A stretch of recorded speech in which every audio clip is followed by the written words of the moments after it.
यदि आप government exam की तैयारी कर रहे हैं तो टाइम एंड वर्क का ये प्रश्न आपने जरूर देखा होगा। आइए देखते हैं इस प्रश्न को। इसमें कह रहा है कि पी क्यू से 3 गुना तेज कार्य कुशल है।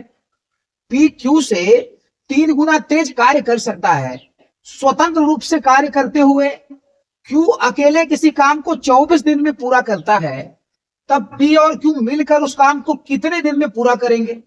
यहां देखिए पी और ये क्यू कह रहा है कि पी क्यू से 3 गुना तेज कार्य करता है, तो पी और क्यू की जो क्षमताओं का अनुपात होगा वो 3:1 हो जाएगा।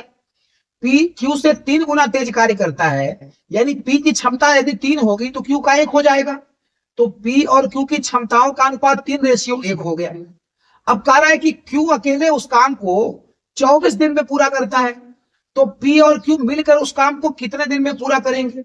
तो यहाँ पे अब फार्मूला लगा देना है m1 इंटू d1। यहां सूत्र लगा देना है m1 इंटू d1 बराबर ये हो जाएगा m2 इंटू d2।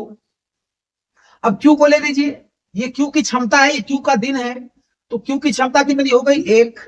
m1 का मान 1 लिखिए और क्यू का दिन कितना हो गया 24।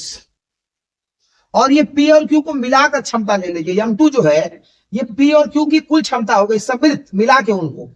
तो पी और क्यू की कुल क्षमता कितनी हो गई 3 1 4। पी और क्यू की कुल क्षमता हो गई 3 1 4 और दोनों को दिन मिला के कितना लगेगा d2।